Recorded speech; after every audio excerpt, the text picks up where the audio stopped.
Yes. Good afternoon. Welcome to this side event, Quantitative Scientific Evidence for Loss and Damage. It's an official side event at COP22 here in Marrakesh, so welcome in Marrakesh. In the name of the COP22 presidency, it is my pleasure to welcome you here and explore together this very important topic.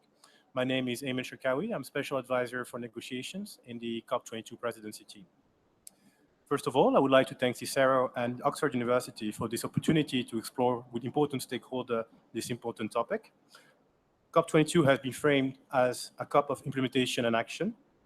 Implementation and action must rely on solid information to be impactful. Science is a key input to inform decision-making in many topics. Loss and damage is one such topic that may benefit from scientific input, be them quantitative or qualitative. Dr. Fuglestvedt and Dr. E.L. Otto will present their quantitative proposals to that effect.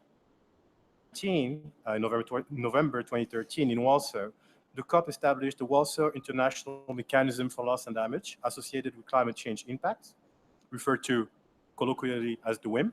The Marrakesh COP includes an agenda item for subsidized PI to approve the ECOM report and review the mandate, structure, and effectiveness of the WIM.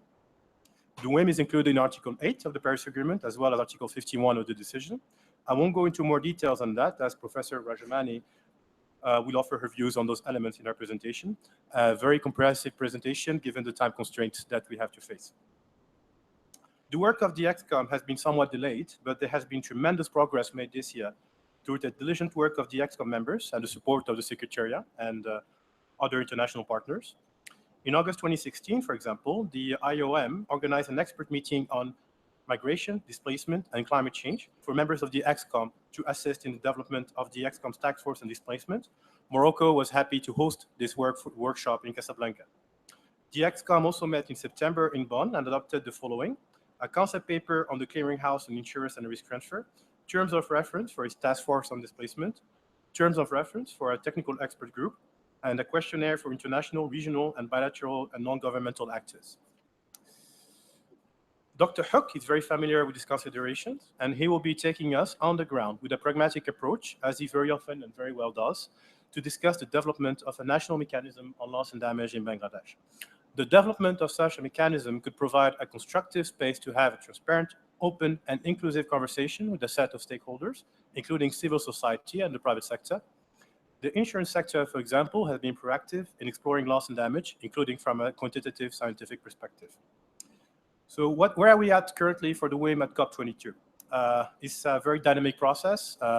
Consultations are currently ongoing. SBSTA and the SBI review of the WIM continued this morning in the informals. Those informals are still taking place. The co-facilitators are intending to adopt decisions on both agenda items. So approval of the ECOM report and review of the WIM today.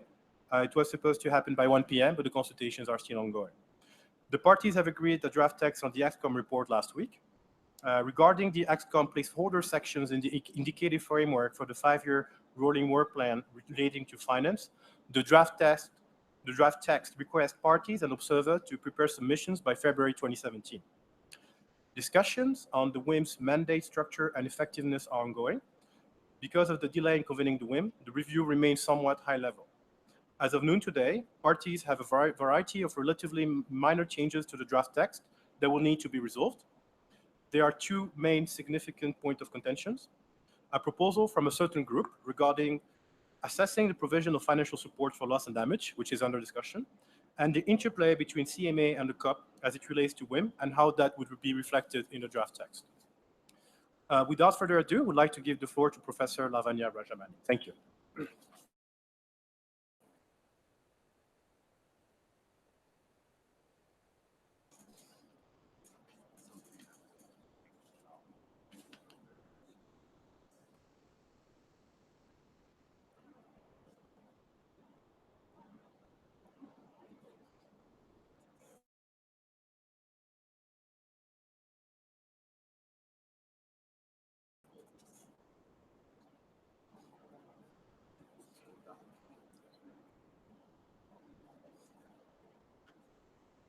Sure. Yeah.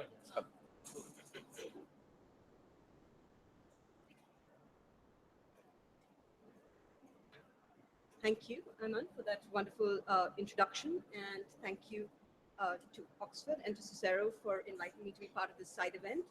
What I'd like to do in the next 10 minutes, and this panel is primarily on quantitative scientific evidence for loss and damage.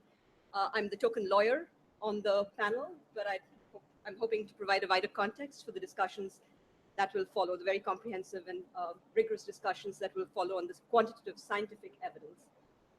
I'm going to look very briefly at the evolution of the loss and damage discussions in the climate regime, then look more closely at loss and damage provisions in the Paris Agreement, and then spend a little bit of time looking at addressing loss and damage outside the climate change regime.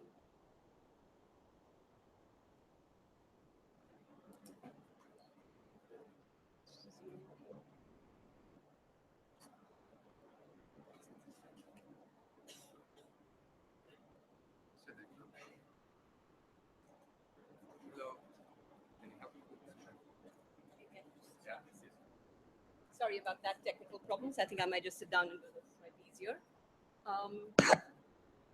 So in terms of the evolution of the loss and damage discussions, and I'm just going to run through this very quickly because, sorry.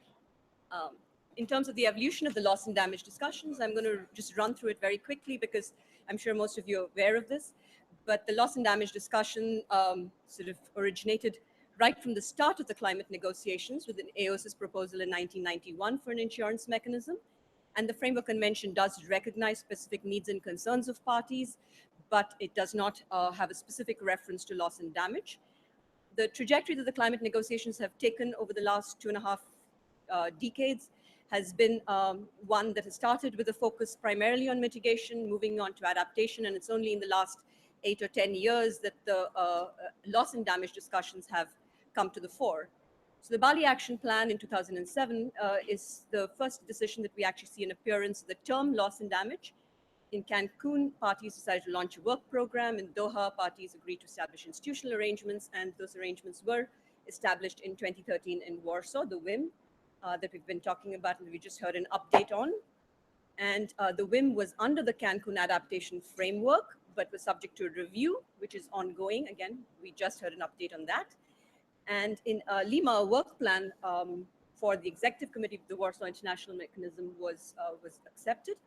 And the Paris Agreement, and there were several issues relating to loss and damage that were in the ADP discussions and that now feature certain resolutions, and those feature in the Paris Agreement. And I'll look at that in a little bit more detail in a minute.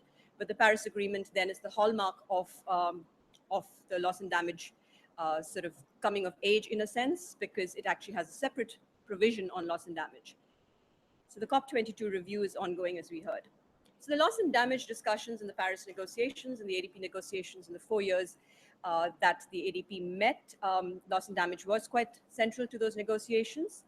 There were several questions, sort of existential questions about whether loss and damage should be addressed in this new instrument at all, because there was no explicit mandate to do so, to discuss loss and damage or to address loss and damage. Another key question was whether loss and damage should be addressed as part of the adaptation framework or separately. As you know, under Cancun, it was part of the adaptation framework. There were questions about the status, the longevity of the Warsaw International Mechanism, whether it should be co-opted into this new agreement, the Paris Agreement, or not, whether it should be strengthened, if so, how. There were questions about whether, and these were the most contentious questions and continue to be so, whether loss and damage should extend to a compensation or a liability regime. And finally, again, a set of difficult sort of questions on financing for loss and damage, funding and support to address loss and damage. There were questions in the context of funding on who should benefit from it, who should provide that support, what funding and support should actually address, whether it should be just slow onset events or should be extreme events, both. To what extent, in what proportion, and finally, how loss and damage attributable to human-induced climate change can actually be separated out from loss and damage which cannot be attributed to human-induced climate change. And these are questions that the presentations after me will discuss in a lot more detail. And finally, how, if at all, loss and damage can actually be quantified. So these are very sort of important issues that were being discussed in the negotiations. And there were various resolutions on this in the Paris Agreement. We have a standalone article, as I mentioned, on loss and damage, distinct from adaptation. There are no titles for articles in the Paris Agreement, as there aren't for Framework Convention either or the Kyoto Protocol. But although this is not titled loss and damage, we know it's a loss and damage provision, and it is a distinct one, distinct from adaptation. The provision does provide for enhancing and strengthening the VIM, and it does not provide for any dedicated finance for loss and damage, but perhaps the more general reference that we have in relation to parties enhancing understanding and action and support for loss and damage can be, by extension, seen as referring to some sort of general high-level sort of support, financial support for loss and damage. The decision that accompanied the Paris Agreement had 4 paragraphs on loss and damage, creating a clearinghouse for risk transfer and insurance information, a displacement task force in relation to displacement related to climate change impacts. And of course, the most sort of hotly debated and discussed issue was liability and compensation. And there's a specific provision or paragraph in the decision which actually addresses this issue. And parties agreed in that paragraph that Article 8 of the agreement does not involve or provide a basis for any liability or compensation. So different ways of interpreting this. The one interpretation is that this is a COP decision that's adopted contemporaneously with the Paris Agreement, and so it constitutes an authoritative interpretation of Article 8. And and if you take that view, then there is no scope for compensation and liability in the context of Article 8 at all. The other view is that it is a COP decision, and this sort of COP decision is not a legally binding COP decision. There are some COP decisions that can be legally binding, but this is not one of them. And it can be overridden by subsequent COP decisions. And in any case, it does not exclude any possibilities under general international law.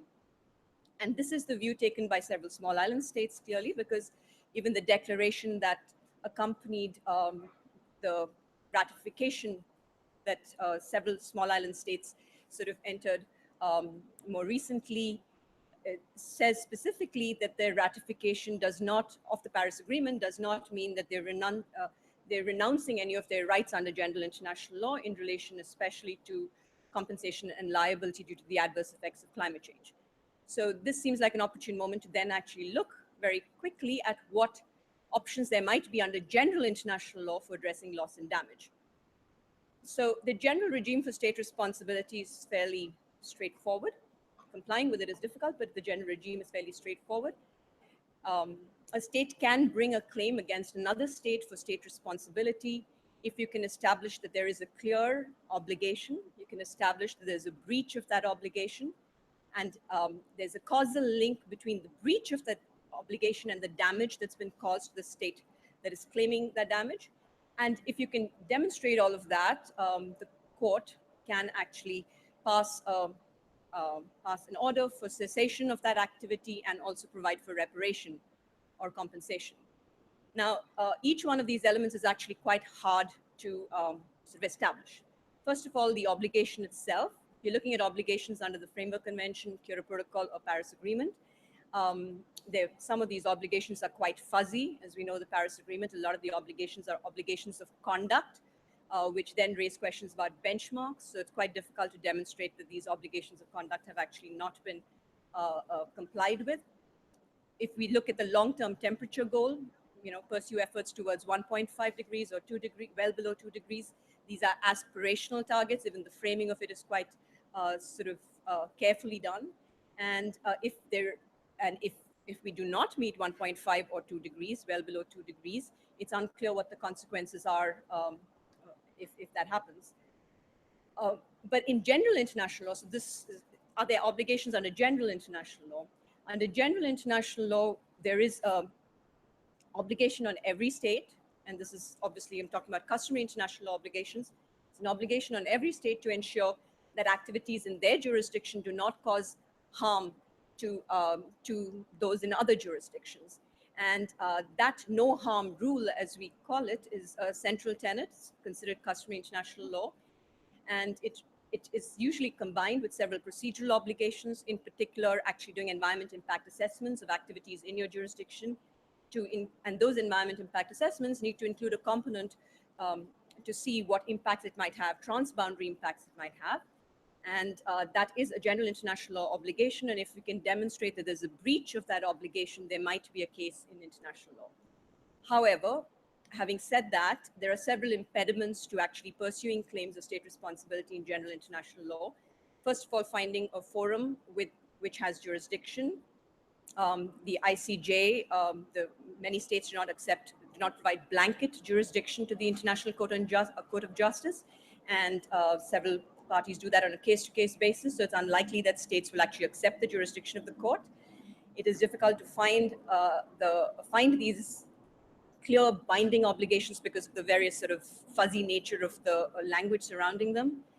It is difficult to establish breach, and perhaps most importantly, it's difficult to demonstrate causation, the issue that both Freddie and Jan will be talking to in a lot more detail, and the work that they're doing is certainly going to take us forward in this arena. But it's difficult to demonstrate causation between the emissions of a particular state against which the claim is brought and the impacts suffered by another state. So there are two levels of attribution both with respect to actually attributing particular events to human-induced climate change, and the next level of attribution is to attribute those to a particular state.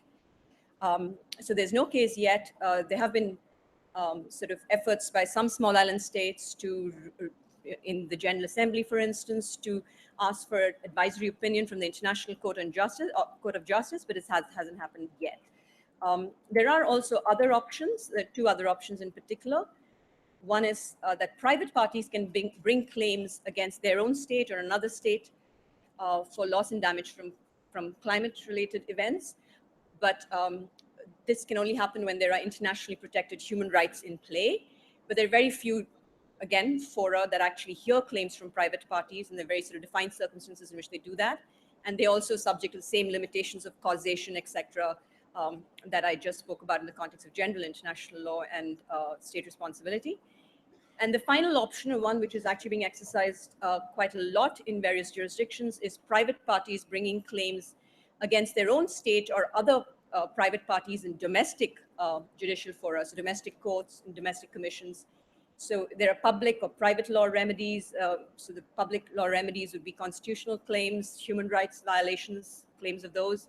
There's extensive climate litigation in several jurisdictions, but a couple of examples, perhaps one example I could certainly highlight is a recent sort of claim that's been brought by Greenpeace on behalf of the, several typhoon survivors in the Philippines in the Commission on Human Rights there. And this is a claim brought just in September of 2016. And it's a claim brought against 50 fossil fuel companies. And they claim that these companies don't have policies that adequately address the human rights implications of extreme events. So there are possibilities in domestic courts, and I guess there are numerous parties sort of exploring those. So finally, there are options within and outside the climate regime to address loss and damage. But loss and damage within the UNFCCC for various political reasons, there's no political appetite for it, is unlikely to extend to compensation and liability. And outside the UNFCCC, there is a lot of valuable potential, narrative potential to these sorts of cases, but there are serious impediments to actually addressing them in courts in any case. And in any case, courts will take a case-by-case approach because that's what they do. So it's not going to sort of result in a holistic solution to the problem. And it is going to be reactive. So after the loss and damage has occurred, that's when the court sort of takes cognizance of these. So it is not going to be a sort of preventive approach. And it is contentious. It's not collaborative. And ultimately, it can at best play a complementary role to the multilateral regime. And funding and support, again, is something that is likely best addressed within the context of the multilateral climate regime rather than relying on litigation to provide that kind of sort of financial support. So I'm going to leave it there, but I'm of course happy to take questions after the other presentations have also been made. Thank you. Thank you very much for this presentation. Thank you.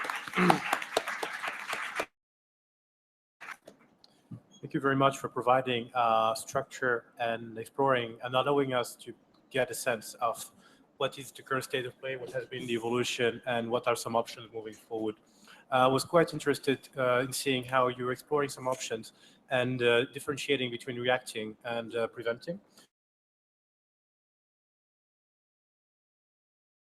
Is to establish with precautionary principles. Without further ado, I'd like to introduce Dr. Jan Fuglestvedt, who from CICERO, who's going to be exploring the linkages between historic emissions of countries to the global mean temperature rise. Thank you, Doctor. Thank you. Good afternoon. If we start with a quite well-known statement from the IPCC, human influence on the climate system is clear. We can also look at this in terms of the drivers. CO2 is the main driver, but you also have methane, halocarbons, nitrous oxide, and several short-lived components, both warming and cooling. So this is one way to show the contributions, but we may also show the contributions to climate change by countries or regions. And in the work that I'm going to present now, we are exploring the effect of the choices when we try to calculate the contributions by country or region. There are several difficult choices that we have to make when we do these calculations. First, we have to decide start and end dates for the emissions. When do we start the attribution of the effect of the emissions? And when do we end them? And when do we measure the impact on climate? Right now or in the future, after the climate system has responded?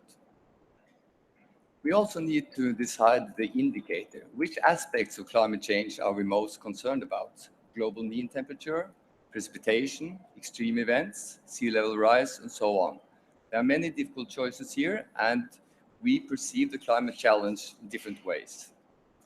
And also, which components should we include in the analysis? And what about the cooling components?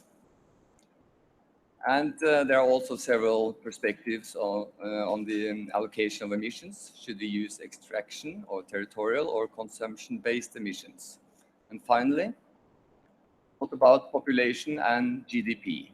So as you see, there are many choices that we need to address when we do this type of calculations. So let me start by two cases. Here we look at only fossil fuel CO2, including cement, and we start the emissions in 1850 and end in 2012 and measure the impact that year. And then we see that EU has contributed 23% to global mean temperature change, and US 26%. But if we increase the basket of gases that we use in this calculation and use the Kyoto gases for the same time frames, we get different percentage numbers. EU has a lower part, same with US, and several other countries have increased their contributions to climate change. So these were two examples, and if we do it a bit more systematically, going down on the side there from CO2 only down to all components that affects climate. We see first the same pie or the same distribution as I showed in the previous pie. If we include methane and nitrous oxide, the contributions are changed, land use change, and then Kyoto gases, and then we add the cooling gas, sulfur dioxide. And here we use only the warming components, and finally all components. And you see that the pattern is changing, but the overall pattern remains that there are some large contributors, but still some significant changes are taking place.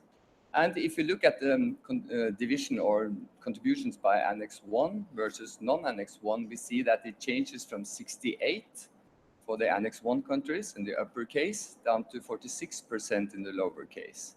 So it will have a quite huge impact on how we perceive or calculate the contributions to climate change, these choices. The choice of emission start date is a difficult choice. How long back in time should we go? When should we have known about the problem? Perhaps a bit too far back, but Svante Arrhenius pointed to this far back in time. But another milestone that may be more relevant is the first IPCC report in 1990. Then we had quite good evidence that we had a problem. And if we then calculate the impact of start date on the contributions, here you see on the lower axis the different start dates going back to 1850 and the contribution on the second axis. And you see that US and EU are quite sensitive to when we start counting or attributing, And the same for China, which has, of course, an increased contribution for a more recent start date. That was only CO2 from fossil fuels. And if we change the basket to include the Kyoto gases, we see a bit more dampened distribution, but we also see that the change in ranking occurs earlier and maybe a bit more sensitive to the effect of start date. Finally, I would like to mention the choices we have to make related to the emission supply chain. Production or territorial emission, that's the default case when we talk about contributions to climate change. But we could also look at this in terms of carbon footprint or consumption, or we could look at extraction-based emissions. And that will also, obviously, impact the results. So here you can see an extraction-based distribution of a contribution to climate change. EU 4%, but if we change to territorial, that increases to 10%.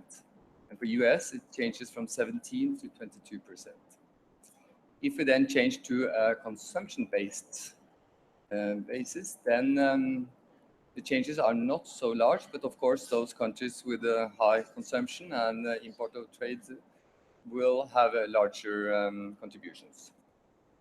So let me then finalize by my conclusions here. There is no simple and single answer to the contribution or responsibility question. That question depends on many open value-related and ethical questions. And I think studies should not present just one set of calculated contributions, but a spectrum of results showing how the calculated contributions vary according to various choices, to really show the dependence on the choices you make for that analysis. And furthermore, there is no direct link between contribution to climate change and responsibility for climate change. And we think that historical contributions are also difficult to use directly in the negotiations. But we think they may be useful as background information in the negotiations. And the Paris Agreement changed the role of historical responsibility. First, related to the NDCs and the bottom-up approach. So now the contributions may be more useful on a national level rather than an international level. But at the same time, Paris introduced loss and damage. And the question is, can historical contribution inform the discussions on loss and damage? That's a topic that my colleague, Friederike Otto, will explore further in her talk. Thank you. Thank you very much. Thank you, Doctor. Thank you. The main element that I took away from your presentation was the focus on choice. How this element of choice when it comes to data sets can have a very impactful effect on the distribution, but as well when it comes to the supply chain being an element that I had actually never heard before in terms of this approach of looking at the supply chain to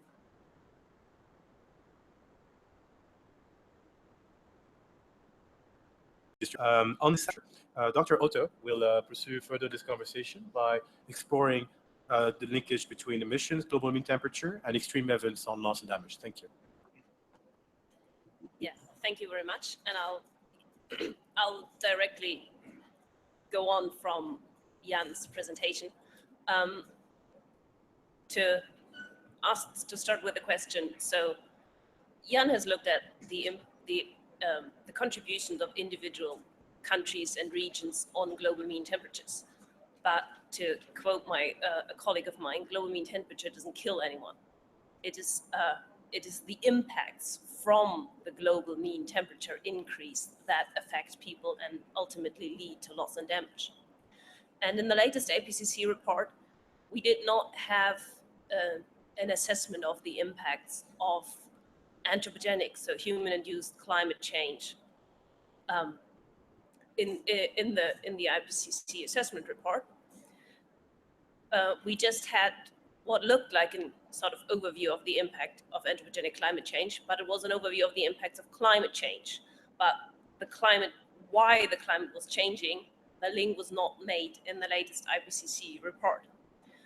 And this figure is from a paper that was published last year, where this link has for the first time been made in a sort of comprehensive overview, where impacts of climate change have been linked to anthropogenic reasons for the changing climate for emissions. But in this overview figure, it is mainly the long-term slow onset events like glacier melt, where we have a comprehensive assessment. But what is completely missing from this slide is the contribution through extreme weather events. But at least in the short term, extreme weather events are where the highest damages through anthropogenic climate change will probably be seen. So, and I will now talk about how we can assess the contribution on extreme weather events.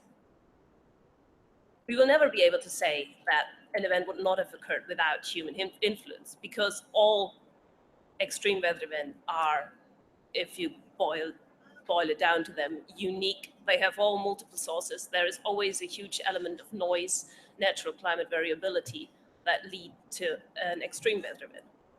But what we can ask and also answer in certain circumstances is, how has the risk of this kind of extreme weather event occurring changed? And the image of the dice is here, because if you roll a dice 10 times and it comes up with a 6, 9 times, then you can be a very lucky person, or you can have rolled a loaded dice. But to be able to figure that out from just observing the eyes on the dice, you need to roll the dice many, many times to be able, from the statistics of these extreme weather events that rolling a 6 might be, is whether or not the dice is actually loaded.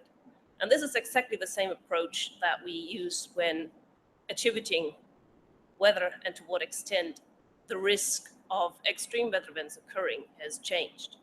So we simulate different methodologies, statistical from observations, climate models, all sorts of things.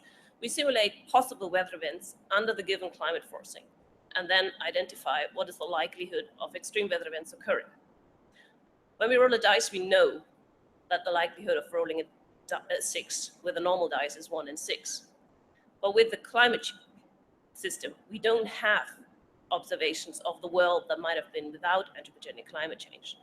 So we have to do a second set of simulations, and that is what is possible weather and what is possible extreme weather in a world that has not changed, in a world that might have been without anthropogenic climate change. But we can do that. And by comparing these two likelihoods, we can assess how and to what and whether the chance of an extreme event occurring has changed because of anthropogenic climate change. And I will now just talk about how we can do that for an example. So this is one example that we have looked at, and that was published last year, where we looked at the Argentinian heat wave in 2014. And what you can see here on these two curves.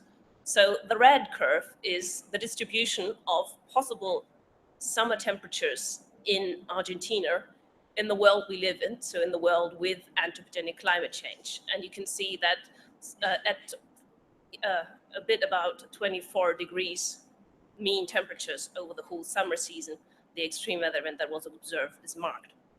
And on the blue curve, you see the simulations of a summer in 2014 that might have been if we had not emitted as a globe as a whole at all greenhouse gases and other climate important emissions. So this is looking at the overall change in risk due to all emissions that have ever been made and that are included in the climate models and that are of course included in our observations.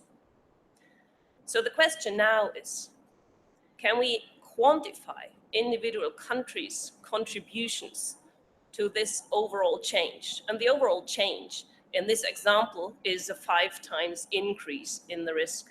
So so a 600% increase in the risk of this kind of event occurring. And the short answer is yes. The long answer is it really depends. And it again depends very much on the choices you make.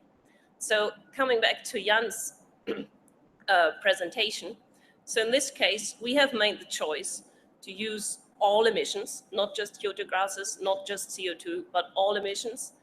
And we have used the start date of 1850. So since the beginning of the Industrial Revolution, since when we have reliable data. This is the first choice we made. The second choice is on the other end of the spectrum. So how do we define the extreme event?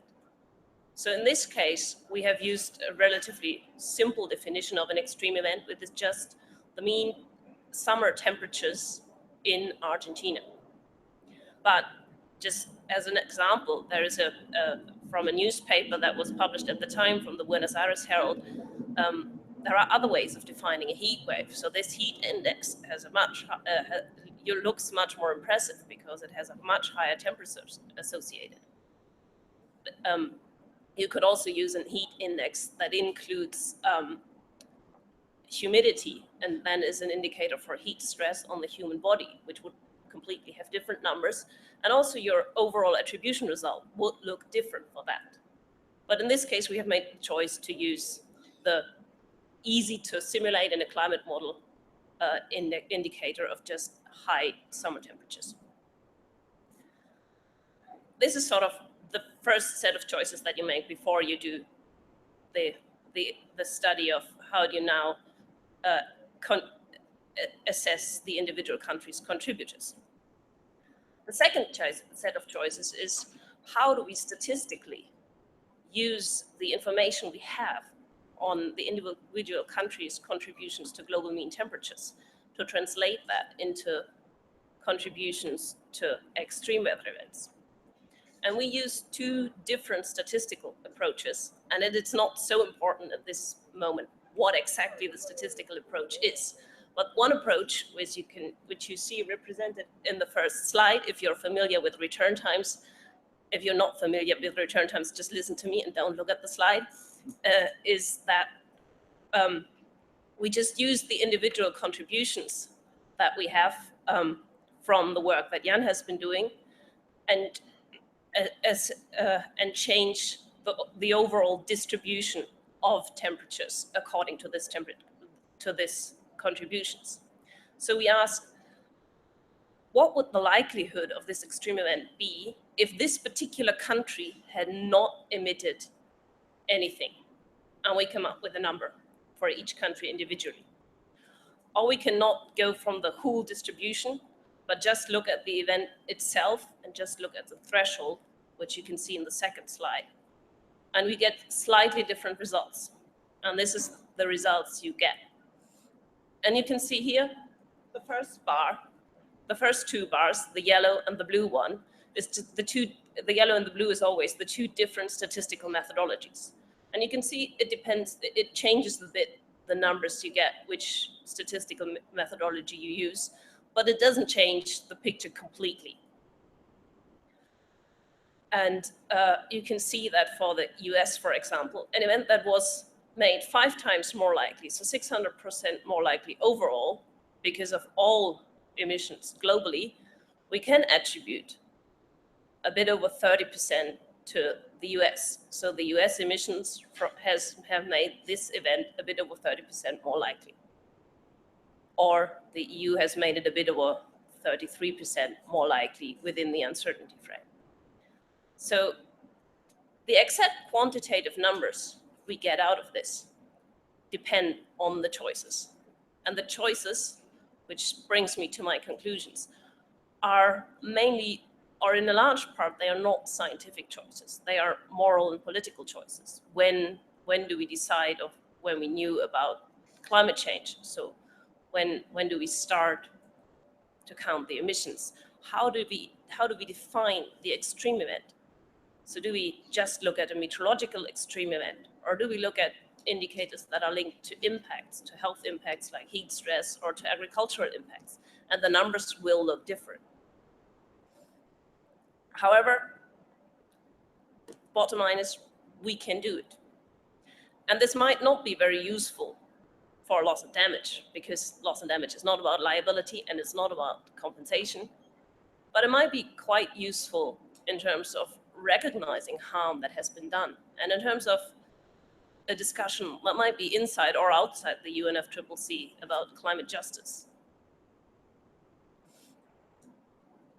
How it might be useful and maybe really important within the UNFCCC negotiations will be that you cannot only use these methodologies retrospectively when the harm is already done, but you can use exactly the same methodologies to quantitatively assess the risk of extreme events under today's emissions, but also in a world of 1.5 degrees or in a world of 2 degrees, and thus assess how these differences link to extreme events and where actually are the important risks in a warming world. Because not all extreme events are being made more likely by climate change. This is important to say.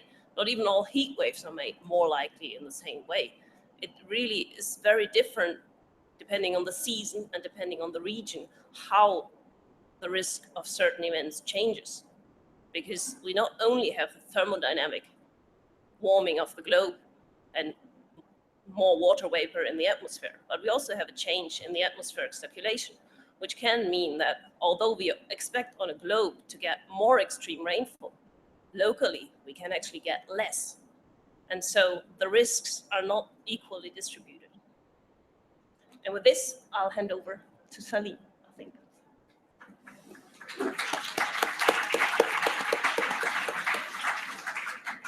Thank you very much for this excellent presentation. That the key takeaways I gathered in terms of technical challenges linked to the choices to be made, in particular when it comes to attribution of external factors, and also connected to the conclusion you made about the usefulness, in a word, where Decision 1, CP21, in particular Article 51, seem to have, for the time being, taken compensation out of the equation, but that could be a conversation that we explore further in the conversation. Without further ado, currently we started by having a bit of an international perspective. Perhaps at this point it'll be time for a more national experience, and Dr. Hook will explain to us how he envisions the development of a national mechanism on loss and damage in Bangladesh. Thank you. Thank you very much, Chair, and good afternoon to everybody. As you heard, my name is Saleemul. I'm Director of the International Center for Climate Change and Development, which is based at the Independent University, Bangladesh.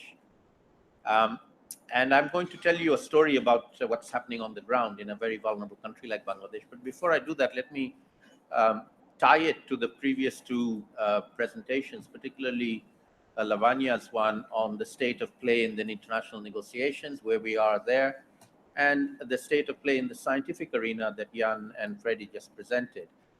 As we've seen now in the UNFCCC, we have recognition of loss and damage as an issue that needs to be discussed.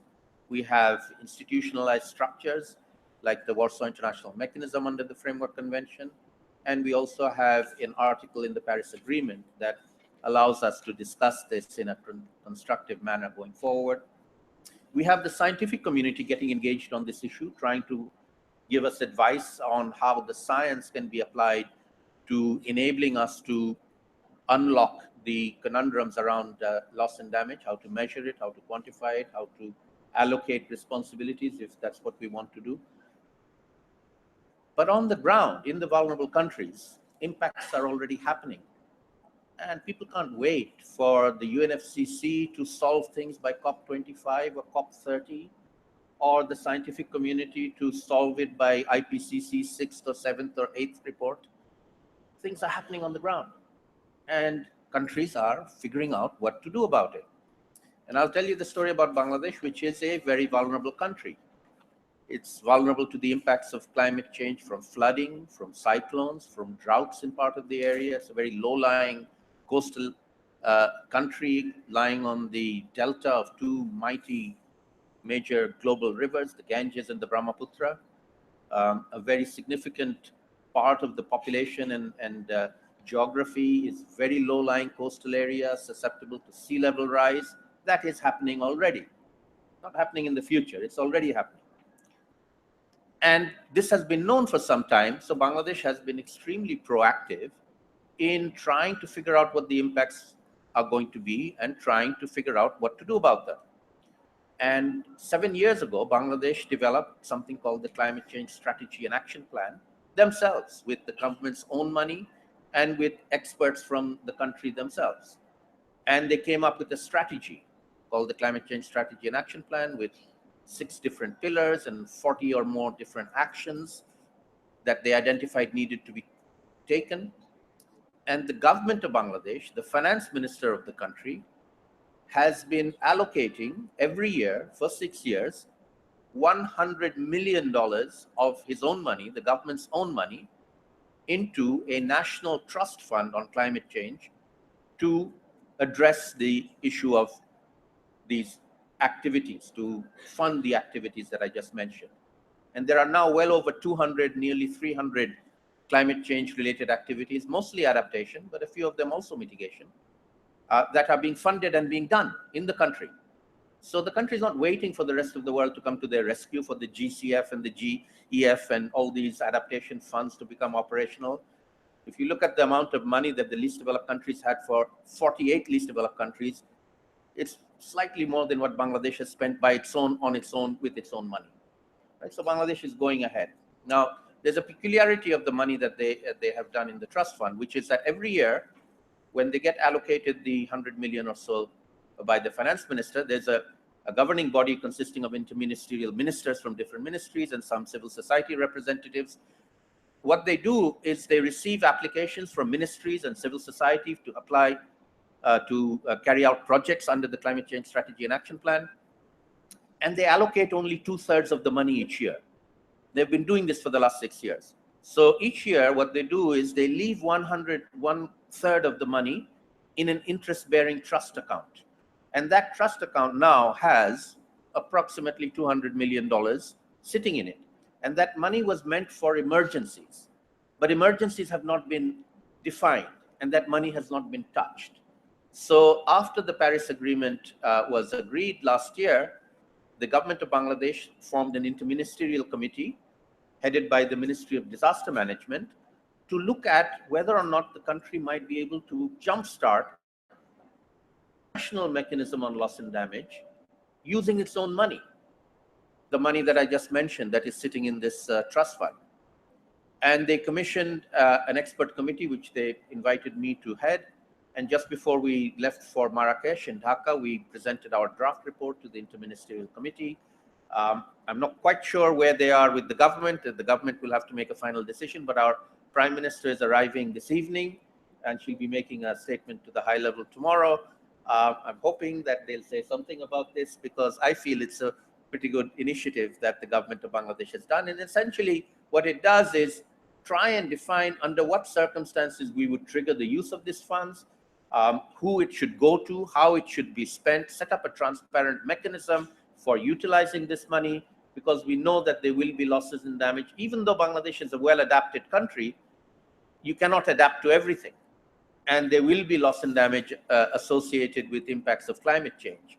And you need to deal with them. You can either deal with them in an ad hoc manner, or you can deal with them in a planned manner. And that's basically what the national mechanism does. It says, from now on, these things, we know they're going to happen. We need to be prepared. Let's put in a system that enables us to and deal with them. And the final point I make is, what is the difference between disaster risk management and a national mechanism on loss and damage? Is the time dimension. With disaster risk, what happens is you go in immediately, you give them food and shelter to manage, but then you leave them to their own devices. And the people don't really, some of them may be able to go home and resume their livelihoods, but many can't. And so a national mechanism on loss and damage would take that longer term horizon of enabling people who have lost their livelihoods to be supported in the longer run. That's adaptation. That's enabling them to recover after the event, and not just giving them relief, which is the status quo without climate change. Countries have dealt with flood and cyclones before. That's how they've done it, but they haven't planned for it. And now we hope we can plan for it and be more effective in doing it. Thank you very much. Thank you very much, Dr. Hook. And you mentioned triggers, and that reminded me of an experience here in Morocco that we has been ongoing for the last few years, in particular when it comes to the agricultural sector. In Africa, in the continent, we have the African risk capacity. In Morocco, we worked on the MAMDA to provide agriculture, smallholder agriculture, farmers in particular, with the means to react, but also anticipate challenges, droughts, to their challenges to their livelihoods. So without taking any more of your time, I would like to invite the audience to take advantage of the opportunity and interact with the excellent panelists that are assembled here and ask any questions. Thank you very much. Is there a roving mic? There's a microphone in the back. There's a microphone in the back. It's making its way to the front of the room. Thank you.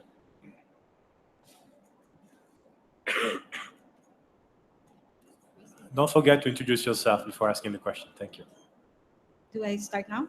Yeah. Good afternoon. My name is Jessica Dator Versilia. I'm here with the Christian Aid Alliance and the Manila Observatory. I am very interested about the conclusion you made on historical responsibilities could lie in recognizing harm rather than assigning liability. And I just want to understand how you think we will be able to translate this into a more operational form. You see, from where I'm coming from, where states have the obligation to protect life from a very human rights perspective that is, I think, universal to all, that all states have the responsibility to protect every human being. And if loss and damage is suffered, who will actually claim the liability, the payment in behalf of those who have already lost their lives and their assets? So it makes more sense to me to be able to invest in something that prevents potential harm. And when there is, of course, as Saleem said, when the harm cannot be avoided and loss and damage is present, I'm just wondering, how do we operationalize this in the context where communities, because we have experienced it in my country, I come from the Philippines, where entire communities have lost not only their homes, lives, and every asset they have, and even ecosystems. So I just really want to understand how that conclusion can be operationalized. Thank you very much. I'd like to entertain a few more questions before giving the opportunity to the panelists to reply. Thank you. Any further questions from the floor? Here in the front.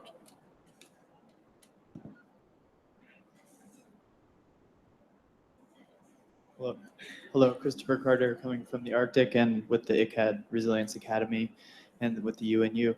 My question is actually building off of this is how do we, within this quantitative paradigm, how do we track and monitor loss and damage coming from, the national or the city level planning view? Thank you. Are there any more questions from the floor? Yes. Christopher, hi.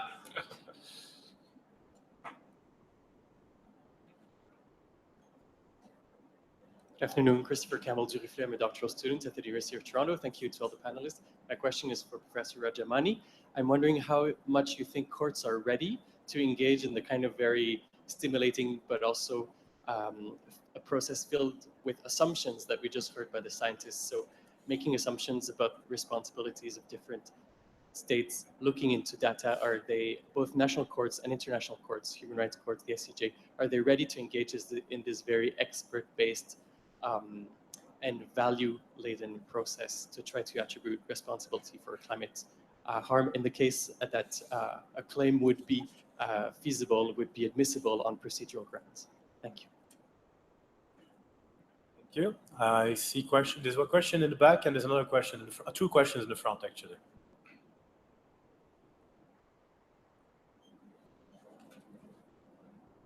Good afternoon, everyone. I'm Nazneen Nasir, and I work with International Center for Climate Change and Development in Bangladesh. And I had one question for Professor Ian. In your concluding slide, you said there is no direct linkage or relation between contribution and responsibility in regards to climate change. So I'm not sure how you will disregard the responsibility? Because I saw in the slides, and no matter how you put it, I remember that the biggest contributors were USA or EU in most of the cases. So how you can disregard the responsibility? Thank you. I think there was a question just behind you and two in the back. Thank you. Thank you. I'm Musa Abu Mahmouda from Enda Energy based in Niger. From what I have heard so far, I guess in the near future, we will probably hear lots of claims from different actors, from private sector, from individuals, from communities, from countries, claims around loss and damage. So I was wondering, don't you think it's time maybe to start thinking, setting up a special international institution or a special international court that will specifically address loss and damage? Or do you think the existing juridical or institutional arrangement could also be sufficient? Thank you. Thank you. At this point, I'd like to give the panelists a chance to answer this first round of questions, knowing that there are three other questions at least in the back of the room, another one here. Thank you. Okay, I think I'll try and start with the one on how we could operationalize this.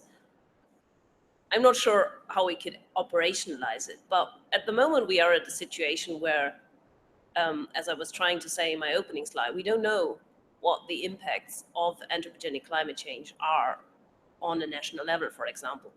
So but we do have now quite a lot of the tools and the scientific methodologies to assess this for many different types of extreme events, and also for slow onset events like sea level rise.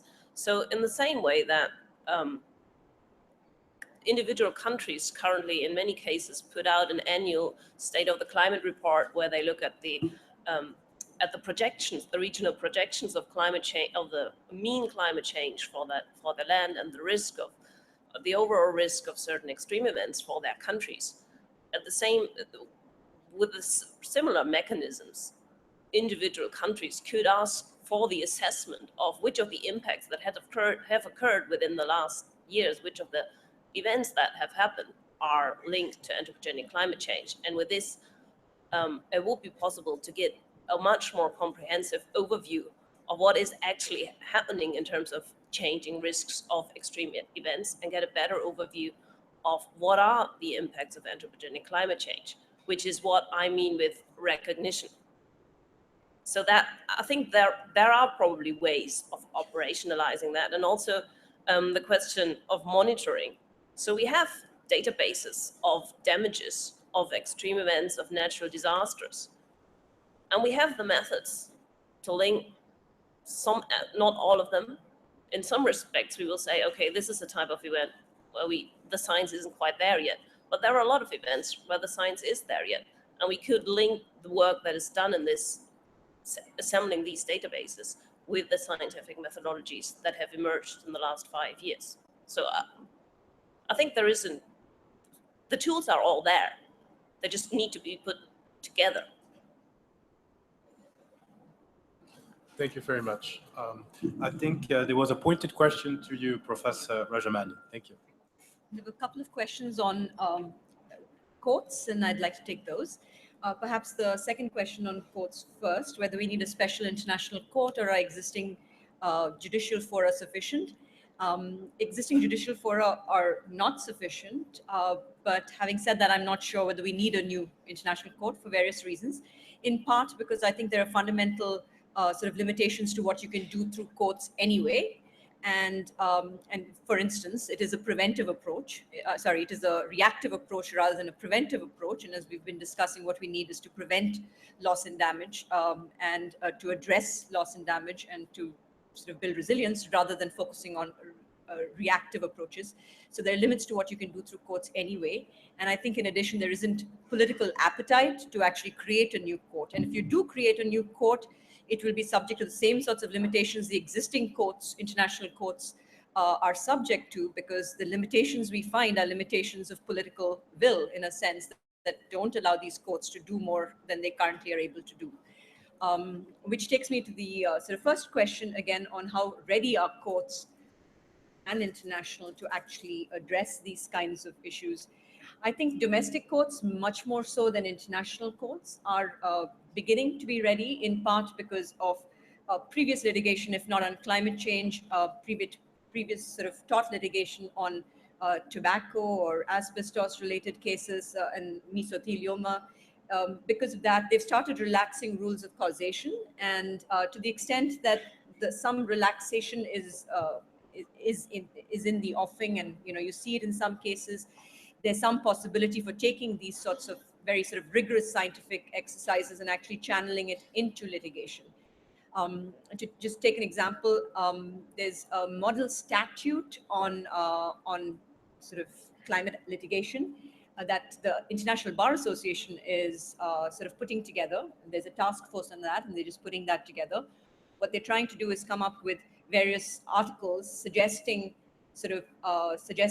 rules of causation and rules of evidence and application of the precautionary principle, all of which will hopefully be a template for countries, domestic courts, and to sort of take on board when dealing with climate litigation. So one of the things that we find in that model statute is actually sort of rules of sufficient causation or partial causation or adequate causation. You don't need to provide sort of evidence of complete causation, direct links of causation, but if you can show, for instance, that the acts of a particular country materially contribute or materially increase the risk of climate change, now that's sufficient causation. So as long as there's some scope for actually relaxing rules of causation, I think domestic courts have the ability to actually do fairly well on these sorts of cases. But of course, the domestic cases, case-by-case approach, it's going to be reactive, it's not preventive, there are all those limitations. But I think domestic courts, more than international courts, have the ability to adapt to some of these and to actually relax rules of causation and provide relief in particular cases. Thank you very much. Any further reactions from my esteemed panelists? Yes, please. There was a question about the link between contribution and responsibility. And what I said was that there is no direct link between contribution and responsibility. And there are several other questions beyond pure natural science when we do these considerations.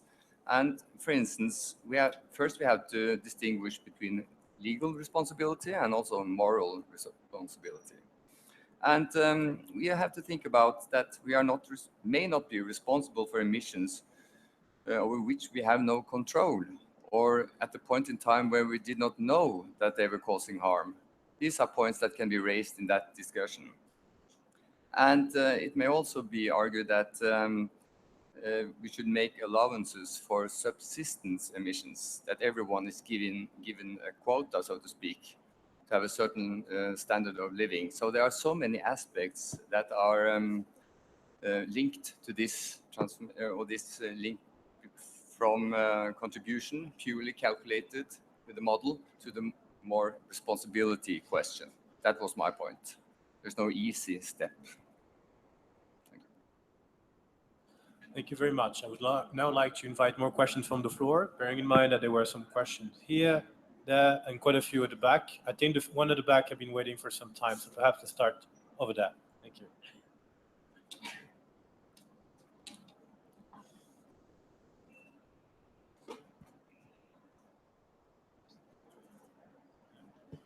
Hello. Yeah. My name is Kees van der Geest, United Nations University. I was wondering whether when loss and damage moves to sort of a legal arena, whether there is a risk that countries or polluters might think like, well, you know, there's loss and damage provisions later on if there are impacts that cannot be avoided. We don't have to do so much to adapt anymore, because you know, when loss damage occurs, something will be done about that anyway. Thank you. Hi, my name is Gabriela. I'm a researcher at the Institute for Environmental Studies. I've been wondering if in your studies you consider maybe the impacts of extreme climate variabilities like the El Nino from last year. If you could maybe explain a little bit how you draw this association between extreme events driven by climate change and natural variability. Thank you. Thank you very much. I'm Manoj Kurian for the Ecumenical Advocacy Alliance and World Council of Churches. Thank you for the excellent presentations and quantifying and exposing complexities and the difficulties in pursuing liability. But it's coming from faith context. It's fascinating that you trend towards going to values and ethical basis. But the challenge that we find is that our communities that we find in the political processes, it's very short term, and everybody is trying to slip out of the liability, and there needs to be much more long term thinking, and of course it is difficult to say that it's to be told that we cannot take historical burdens, but it's also difficult to be told that nobody can take responsibility. So I think there is a need for solidarity that goes beyond these time frames of 5 years, democratic processes. So we need to, I think, challenge ourselves as faith communities. How can we contribute to get people thinking much deeper and more long term, rather than just how to escape the legal liability? Thank you.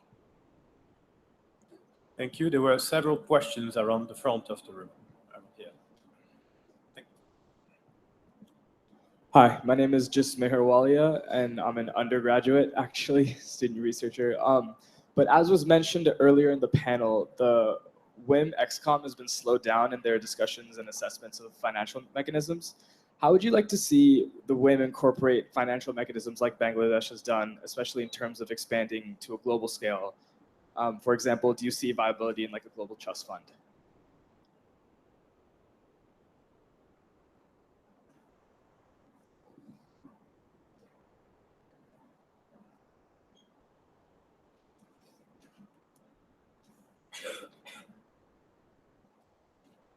Hello, my name is Oliver Morris, and I'm the director of the International National Trusts Organization, which is an umbrella body for national and heritage trusts around the world. I was particularly interested to hear Dr. Hauk's presentation and to know that he's taken a proactive stance on this, because I don't know if there are any views as to how long the scientists will continue to deliberate. You're doing a great job, but it was first mooted in Cancun, as I understand it from one of the slides, and we're now 7 COPs later. And I think you were saying, Dr. Hauk, that maybe AR7 or AR8 before we have a positive response. It would be interesting to know how long you think it is going to take, and also whether any, in the actual loss and damage exercises, whether any thought is being given to the loss of cultural heritage and the loss of the very cultures themselves. Thank you. Thank you. Perhaps one last question from the floor before I invite the panelists to react. Yes. Thank you. Hi, thank you for the panelists. I'm Jonas Reagan. I'm from Vermont Law School. I was wondering about the trust fund. So while implementing national compensation funds seems to proactively deal with loss and damage, it seems to confine prevention within the national borders. So I was wondering if you could speak a little bit to the prevention methods regarding human displacement beyond national borders, and if no prevention methods exist, how could those individuals be compensated, and would that be through an establishment of an international fund? Thank you. Thank you very much. I would now like to invite the panelists to react to those questions. Thank you. Professor? Sure. Well, I start with the easy one. So the one about natural variability and how we deal with that. So there is, in the same way that you can ask, that you can exclude the anthropogenic greenhouse gas emissions and other anthropogenic emissions from the simulations and ask what would the likelihood of an extreme event be given no global emissions had occurred. So you can make a counterfactual world in that sense. In the same way, you can keep all the emissions in, but exclude natural drivers. So you can say, assuming the El Nino event would not have happened, and remove the El Nino signal from the sea surface temperatures. Another counterfactual world where what the world would have been today without the El Nino, and then you can quantify how much influence the El Nino had on the event. So it's just a different way of how to frame the attribution question. You can say either, given everything, including the El Nino being equal, what would be the contribution of anthropogenic emissions be? Or you could say, what would be the overall warming smoothing out the El Nino signal, and then the anthropogenic emissions be? I think that's probably the only question I can really answer. Maybe a bit on how long will scientists deliberate. The science on extreme event attribution has emerged from being virtually inexistent 5 years ago to now we are able to apply it in a very comprehensive manner. So I think that has been quite a success. And the science on the global mean temperature has been established, well, starting with Swante Arrhenius. So I don't think the question is that much scientific. Thank you very much. Professor? Just a couple of questions again on the legal issues. There's a question of the back, I think, about loss and damage. If it moves into the legal arena, whether countries will then believe they don't have to do much to adapt. I think they would be wrong to think that, in part, of course, because there's an entire regime that addresses adaptation. You have Article 7 of the Paris Agreement. There are several expectations on parties in relation to adaptation. So there's an international climate change regime that addresses adaptation. But in addition, parties have obligations under various human rights instruments to ensure that their citizens are not impacted adversely, because climate impacts are going to affect their sort of established rights to life, rights to livelihood, rights to housing.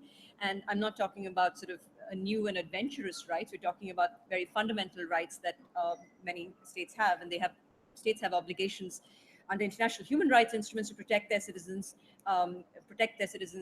in relation to these rights, but also under national constitutions. So I think adaptation very clearly links up to human rights, and therefore I think states do have obligations to adapt. And they can't just say, well, we're not going to adapt. We leave it to whatever responses there might be if and when loss and damage happens. So I think I don't think the argument that they would sort of leave it to later is tenable, at least under a whole legal regime that we have in place. There was a question, I think, or rather was a comment on solidarity and contribution, and I completely agree with that. That's sort of Sid's perspective. I think there are various ways in which we can try and operationalize or try and use the sort of scientific evidence that's been presented today and that's being developed and becoming ever more sort of certain and rigorous over time. I think even if we don't use it in terms of attributing historical responsibility and in terms of liability and compensation, you can use the sort of notion of solidarity to ensure that there's enough funding and support, and there's a collaborative structure in place to assist countries that are facing these sorts of issues and are vulnerable and are likely to sort of experience severe loss and damage. I think that's one way in which you can operationalize it without going down the sort of liability and compensation route. Another way is actually to find some way, and conversations are ongoing under the APA on the global stocktake. There's a reference in the global stocktake to equity. We still don't know what exactly this means. There have been sort of various submissions in the run-up to the Paris Agreement on the equity reference framework and various other sort of equity indicators, as it were. In addition, we can start looking at these sorts of sort of evidence that's being produced by the scientists to determine what would be an adequate balance of responsibilities between countries to inform that conversation. Again, not to sort of talk about compensation and liability, but to inform conversations on sort of opportunity or burden sharing or sort of balancing of responsibilities between countries. I think there are lots of more creative ways and constructive ways of using this kind of information and scientific evidence rather than just focusing on compensation and liability, for which there is very little political appetite. Thank you. Thank you very much. Just before, I would just like to provide a quick update on the loss and damage. The draft text on approval of the ECCOM was adopted and sent to the SPs. a few minutes ago. There's still no agreement on the text regarding the review of the WIM. The discussions are to commence quite soon, and there's hope to be adopting a decision in about half an hour. The work is ongoing. No, yeah. There was a question about whether loss and damage will cause inactivity in terms of adaptation. And of course, this is a question that is very difficult for me to answer. But I would like to point to the need for clearly defined process, not processes, but concepts here. And there's a study by a group in Oxford that has done a survey, and they find so many different interpretations and views on what loss and damage really covers and includes. So that's the first step to really agree on what we are talking about, and also to establish clear processes so we know what we can expect. That's all I can say to that reflection. Thank you. Thank you. Let me take the issue of the relationship between adaptation and loss and damage, and again reflect on the circumstances of Bangladesh, which I mentioned earlier. I would argue that Bangladesh, being one of the most vulnerable countries in the world, has proactively done more to invest in adaptation than any other country in the world. I just mentioned some numbers and figures of how much money of their own they've invested in it. And so they're not waiting for loss and damage to happen to sue people. But there is a limit to how much you can adapt. And when you reach that limit, you have to deal with the consequences. So let me give you an example of a successful adaptation. Bangladesh is hit by cyclones every year of varying magnitudes. In the past, these cyclones have killed hundreds of thousands of people.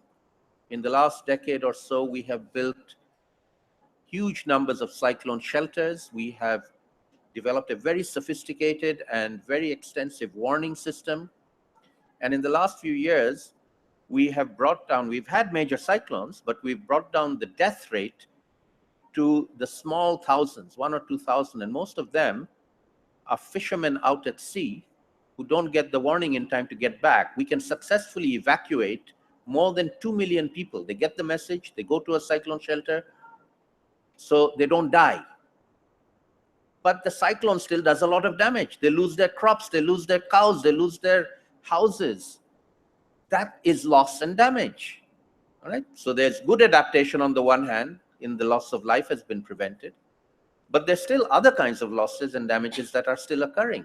And that's what I meant by what we will do with the national mechanism. We'll look at those and see how do we put in place a national system of compensation. So what is the now relationship with the international world? The international world, and this is what we will be appealing with here, is for the international world to come and assist us, not just with money, but with knowledge and experience, and insurance companies coming in and putting in schemes, and researchers and scientists coming and giving us assistance on knowledge as well. And if the international community wants to contribute finance, they can do so as a matter of solidarity, not as a matter of compensation. And the notion, which somebody has mentioned earlier, is not legal responsibility, but moral responsibility. There are some countries that will accept moral responsibility, and they should then step forward and offer funding in the form of solidarity money, not just compensation that we have to take them to court and extract out of, but they accept it as polluters, that they are responsible and they want to help the victims of pollution. This is a concrete manner in which they can exhibit that if they want to do that. Thank you. Thank you. And there's actually interactive conversation occurring among the panelists. And Dr. Otto has a question for Saleem. I have a question for Lavanya. Is it important for your mechanism whether anthropogenic climate change caused the loss and damage or not? Because losses and damages and natural extreme disasters have always happened. So is it important for your mechanism, and you say you have submitted a report on what triggers something coming out of the trust fund. So how important is it that it's anthropogenic climate change? And how do you, if it's important, how do you quantify that? The answer is both yes and no. It's yes in the sense that human-induced climate change is imposing new kinds of hazards that we are not used to. I'll give you the example of sea level rise.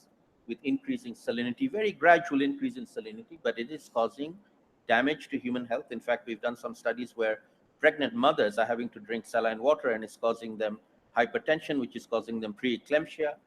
This is an unknown phenomenon. Cyclones and floods we've had before, okay? Those we are used to, but this is new, and this is human-induced climate change, okay? Regardless of attribution, it is human-induced climate change that is causing it, and hence we now need to take this into account in our future planning with the National Mechanism on Loss and Damage. It's not just business as usual. It's not just that floods will be more frequent and we just do more preparation for floods. It is more than that, and we need to take that into account. Can I make my question to Lavanya? Okay. So Lavanya, you can take it or not take it. It's up to you. But it's a reflection on the clause that you mentioned that the United States last December in Paris inserted in the agreement in Article 8 on loss and damage in particular, which then we managed to get into the decision rather than in the article itself on not attributing this, not using this for compensation liability. It strikes me that if Mr. Trump does what he has threatened to do, which is withdraw from Paris, they can't use that clause anymore, all right? So they had put it in to protect them from being sued. But if they withdraw from the Paris Agreement, then they can't invoke that particular clause anymore. And they lay themselves open to potential lawsuits or taking them to court because the Framework Convention doesn't apply anymore. Am I correct? Yeah, I'm happy to take that question.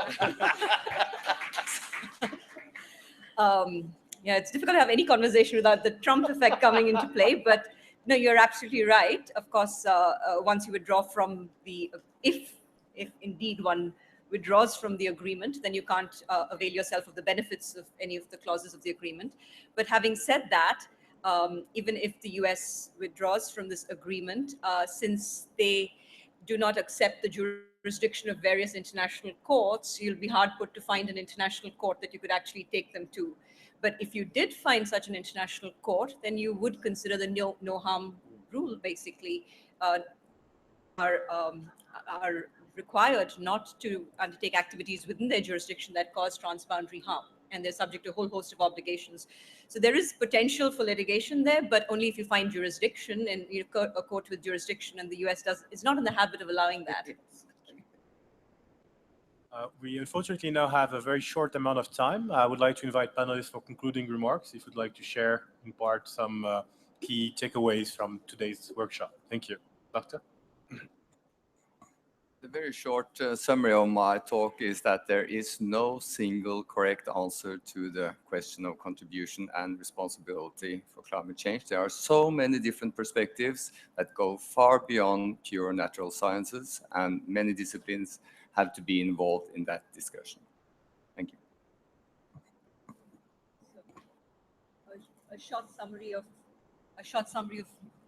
my intervention will essentially be that although the kind of work that we've been talking about is very important, it doesn't necessarily, the scientific evidence on attribution doesn't necessarily need to translate into legal liability. That's not necessarily the most productive path for it to take. And there are lots of other options, constructive options, that one could use this sort of evidence towards, in particular, sort of solidarity, in particular, ensuring that there is more support for countries with respect to loss and damage. Yeah, I think my conclusion following from that really is that although, as Jan says, there are lots of non-scientific choices to make, there are scientific tools to look at quantitative scientific evidence of risk, and it doesn't need to be retrospective. It can be just on today, on what is the risk of those events and impacts that our countries most vulnerable to. And so I think we could achieve a lot in terms of recognizing and also maybe solidarity if we would put the work that's happening in the disaster risk reduction community with the work that is evolving from the scientific community now, and make advances in just knowing what is happening and what is the impact of anthropogenic climate change without then taking it immediately to court. Thank you very much. So I've mentioned already that Bangladesh has been quite proactive on the issue of adaptation to climate change. And I've also described how it is now becoming proactive on the issue of dealing with the consequences of loss and damage from human-induced climate change, of which there is no doubt that it is happening. So I invite anybody who's interested in working on this issue to come to Bangladesh and help us. Thank you. Thank you very much. I would like to thank the stakeholders present here for their very interesting questions. I would also like to thank the panelists for the presentation as well as the interface that occurred amongst themselves. I would also encourage you to accept Dr. Hook's invitation and help with the good work being done in Bangladesh. And I would therefore like to invite you to join me in thanking the panelists. Thank you very much. Thank you very much. And thank you very much indeed for the live commentary and updates on the expert and the excellent Yes, sharing. Thank you very much. And That for was the great. chair. Excellent presentation. Great.